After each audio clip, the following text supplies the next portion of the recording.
clock in, scrub up, and join us behind the red line. You're listening to First Case, a perioperative podcast bringing you exciting interviews, engaging discussions, and innovative solutions that are changing the way patients receive surgical care. Each episode, we talk to frontline staff, perioperative leadership, and nursing entrepreneurs from across the country as they share their stories, experience, and expertise on the industry we love. From the back table to the boardroom, from wheels in to wheels out, we tackle the real-life issues affecting the OR. Whether you're tuning in for surgical service education or inspiration, we're glad you're here. And now it's time to roll back and start the first case.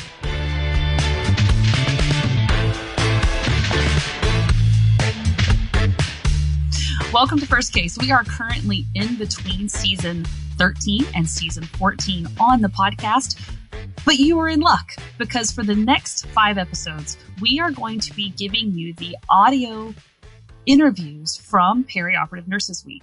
During Perioperative Nurses Week, we traveled to England, to New Zealand, to South Africa, to Spain, and to the United States to look at perioperative nurses around the world and to help us gain a global understanding of the impact of perioperative nursing. And you might not have been able to watch the videos. You might not have had time to check out the YouTube channel, but we're bringing it to you on our audio channels. So sit back and relax and join us during this mid-season for a look at perioperative nursing around the world.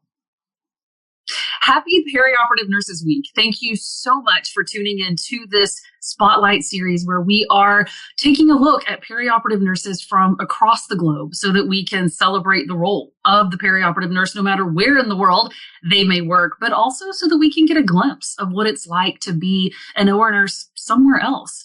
For our first interview of this week, we are starting in Selma, Alabama, actually, but we're going to take a trip across the pond and learn more about OR nursing in England with Helen Evans. So Helen, thank you so much for joining us today. Well, thank you, Melanie. Thank you for having me. I'm so excited to get to talk to you now. Full disclosure, Helen actually is my director at the facility where I work, but obviously you can hear in her accent that she is not from the South. And so it was a quick connection to be like, hey, let's find out a little bit more about you and what it was like as a nurse in England. So you were the first one that I wanted to interview for this week. But why don't you just go ahead and just introduce yourself to everybody? Well, thank you. I'm Helen Evans. I'm currently the Director of Surgical Services and the Cath Lab at Vaughan Regional Medical Center, Selma, Alabama. I've been in that position for 3 years. I've been a nurse, a registered nurse for 36 years. It's kind of scary that it's been that long. The numbers add up quickly. Yes, it does. And so I've been in the United States for 34 years. Came here when my son was 1 year old and he turns 35 this year in October. I married someone, an American serviceman in the Air Force, 36 years ago. Yes, right after I graduated. And he lived in England, obviously, for a while, for about 6 years, and then we came back to the United States. So I've lived and worked all over the United States, in Nebraska, Washington, D.C., Florida, and then Alabama, which is where he's from. So that's how we ended up coming back here and retiring. You've been all over the place. And It's interesting to hear, too, that so right after you graduated, you married an American and then ended up immigrating to the United States. So I want to kind of hear all of that. But you did nursing school in England. So what was nursing school like for you in England? So back in 1988, when I graduated, it was the BSN program was a 3-year program. And to be a state registered nurse, that was the title. And so it's changed since then, but when I was training, you did clinicals and then you went to work in the area that you were studying in clinicals. And you also got paid while you were in training. It wasn't very much, but you did get paid, which helped with all your fees, for the college. And I trained West Suffolk School of Nursing, which was in Bury St Edmunds, Suffolk. Which was about an hour from where I grew up. I just loved it. It was an excellent school. We did some work with Cambridge University as well. And I was exposed to a lot of different specialties. The hospital I worked at was actually a showcase hospital for the National Health Service in England. And it was, funnily enough, viewed by many American hospitals would come over to take a look at the design and the way they functioned, to take back to the United States to design their hospitals around it. That's really cool. So when you were in nursing school, the way that the nursing school was set up, you would have classes, you would have clinicals, and whatever particular specialty, whether it was med surg or labor and delivery, pediatrics, whatever, they then put you to work. And so you actually work in that specialty for a certain period of time? Yeah. So I think it was usually about 3 months we were in that area. Wow. So we did labor and delivery, pediatrics, med surg, psychiatry, the OR. The OR in England was called the surgical theatre. Very cool. What it was named after. Yeah. And I'm trying to think the other specialties, but we got a good variety in those 3 years. Definitely. But, and then to also be put to work. So it's not like my experience in nursing school, we showed up and we did our 8-hour clinical 1 day a week and we kind of did a few things and we were put to work, but we weren't working shifts and really getting to see what it was like until we got out of school. So I think that really gave you a good perspective for what you were getting yourself into, right? And it truly helped me in my final exams because I was able to recall an actual patient that I'd taken care of. Yeah. And that doing things helps me remember things more than just reading books. It made more sense, you could think of a patient. Absolutely. And you got to work in the OR, and you told me before you always wanted to be an OR nurse. So you went right to the OR out of nursing school, right? Yes, I did. And that was my first job as a staff nurse. And yes, it was very different from how it is over here in America. I think also it was because of the year, 1980s. There wasn't all the disposable things that there are now. It was all reusable. And I had to learn how to, clean and sterilize the theater gowns and masks and hats that all the surgeons wore. And that was something that had to be done at the end of the day. And as a new nurse and a student nurse, that was my job to do all of it and help sterilize all the instruments. Yes, that was a big part of the day. More time was spent doing all of that than actually in the operating room. Interesting. Actually. Yeah, I think we've interviewed some different people on the podcast talking about their experience, and they talk about doing it that at the end of the day and getting everything re-sterilized, ready for the next day, getting the linens for the back tables and stuff, sterilized, all that. And it's interesting to think about what we take for granted with all of our disposable packs and everything that we just open and we're done. And back just a few years ago, people were getting those ready each day and sterilizing.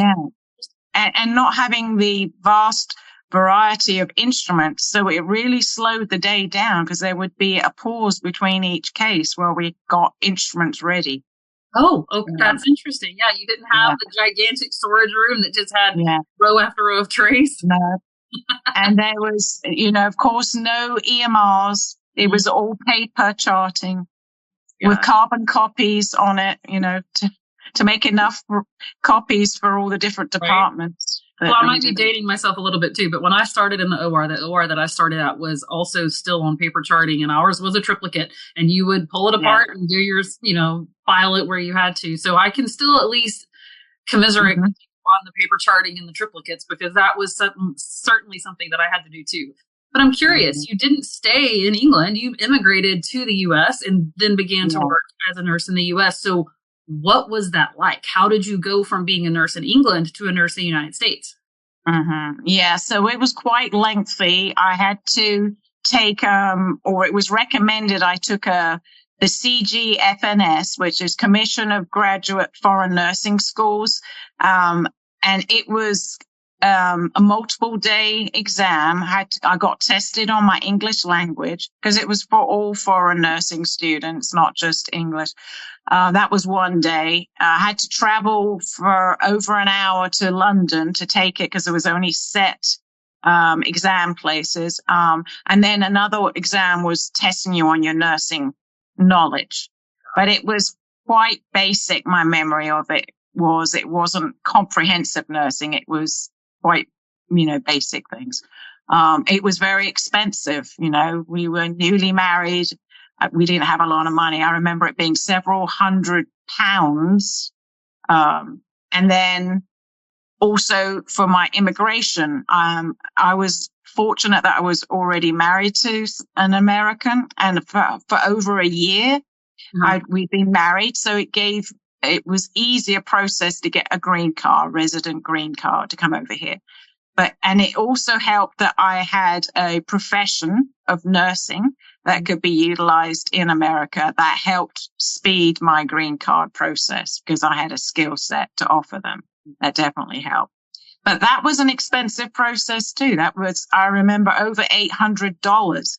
And that was a lot of money to come up with. But still a lot of money. I would be looking at the hundreds of dollars to do all of that. Mm-hmm. So when you got to the States, did you have to take the NCLEX or did you have to take anything again? I did. I had to take the NCLEX. And at that point, we were in Omaha, Nebraska, and it was a 2-day.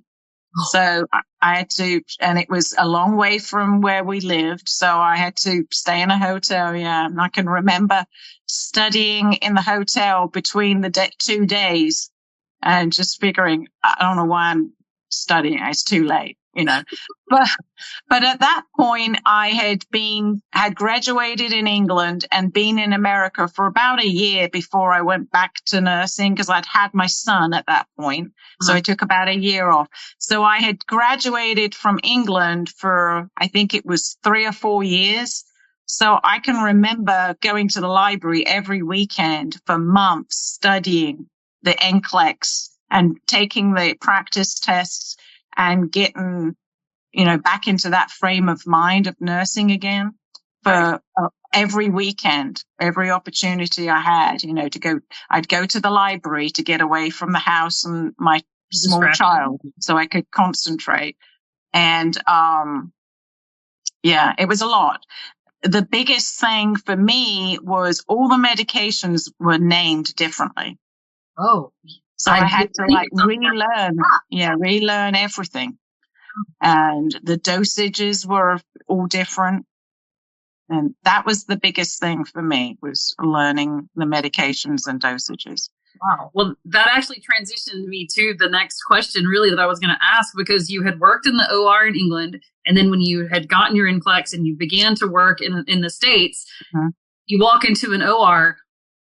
Was it the same? Was it different? Were you just shocked, or did it kind of feel like home? Yes, it was very different. Very different. Everything about it was different. I didn't go immediately into surgical nursing. I went into other nursing to begin with. But when I got in, I actually did a perioperative nursing class to kind of get myself back into it. And we were taught, how to circulate, how to scrub, how to first assist. It was a 6-month program. It was pretty comprehensive. It was invaluable for me because things were totally different from when I had been in the 1980s and 90s in it, and plus a different country. It was a lot of disposables. They didn't have an EMR. We were still on paper chart, but there was a lot more in-depth charting for legal reasons was already introduced. There was more staff in the department than I was ever used to. The physician to nurse interactions was completely different from how it was in England. Was it a positive difference or a negative difference? Yes, it was positive. In England, the surgeon was to be respected. The surgeon, it would be Mr. Evans, not Dr. Evans. Once you became a surgeon, you were no longer a doctor, you were a Mr. Really? Yes. So I would have terrible problems with saying, talking to the surgeon in America and be saying Mr. Oh, yeah, because Smith, and they probably be offended if you said that, and right? they would look at me. I'd like, oh, I mean doctor. I'm sorry, doctor. And there's more staff. We were very short of staff in England. There was always been a nursing shortage, even back in the 80s. It's even worse now, is my understanding. We didn't use nurse anesthetists. It was always an MDA that gave the anesthesia in all the cases. If you had one, you'd have one scrub tech, and that would be it. Yeah. Wow. Yeah, there's a lot of differences. I think, I don't know why it makes me laugh to think about how the progression from the title of doctor to the title of Mr. being a surgeon. But that is so different to our culture here. I think that's just fun, something new to learn.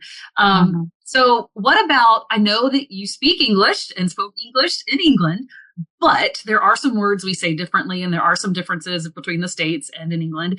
Did you find that there were any language differences within the OR, maybe with instruments? You already mentioned medications, but were there other things that just surprised you when you were over here?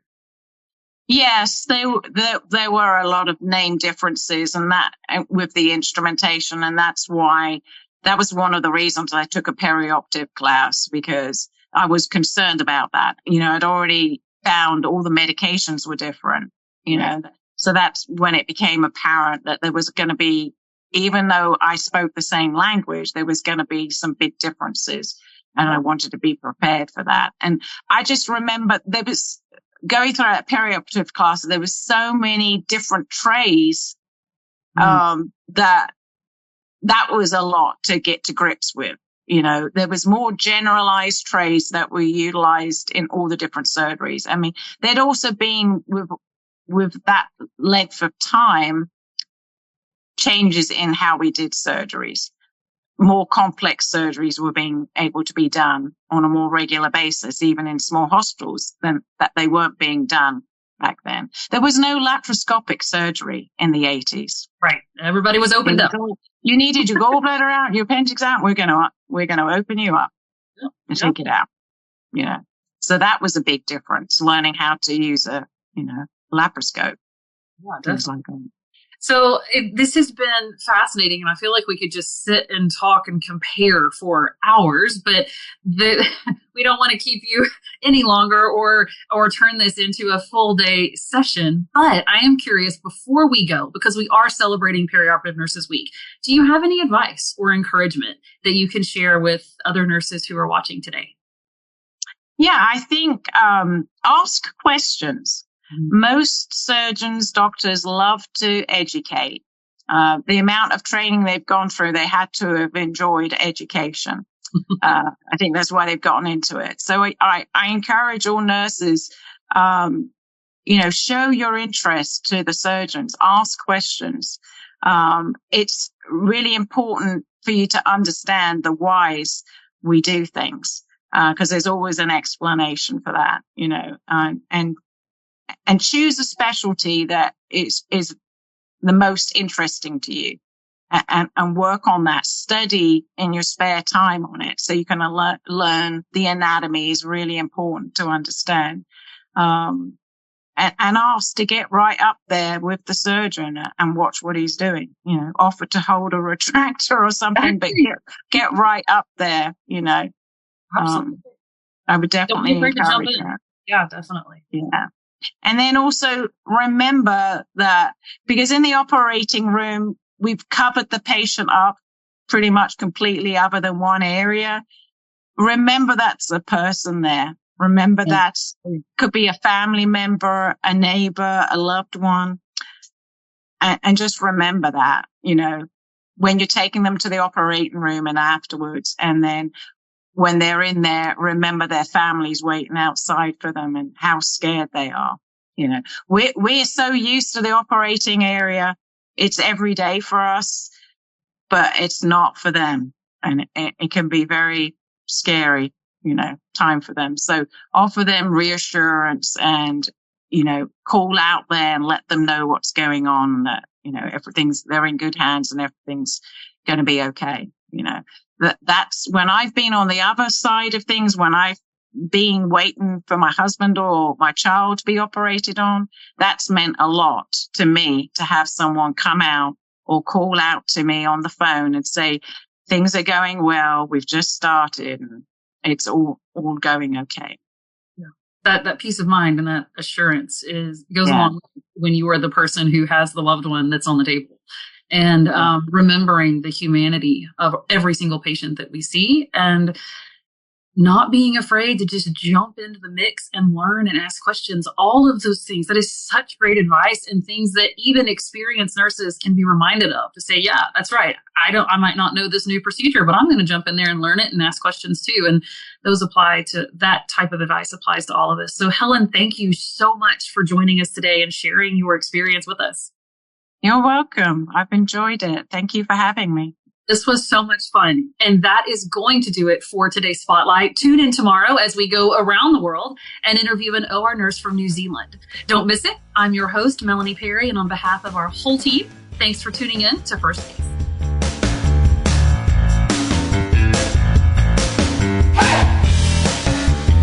Thank you for listening to this week's episode of First Case. As a reminder, you can help support us by subscribing to First Case on your favorite podcast app or by downloading the smartphone app on iPhone or Android. Simply search for First Case in the App Store or Google Play. The best thing about downloading the smartphone app is that you can access bonus content for certain episodes and view episodes in certain categories, like articles on the go and vendor spotlights. Are you following us on LinkedIn or Facebook yet? If you are and you love an episode or post, then let your social network know about it. Like, comment, or share our posts along with your thoughts, and keep the conversation going. If you have any topics or guests that you would like to recommend for a future episode, just send us an email to info@firstcasemedia.com. We look forward to hearing from you.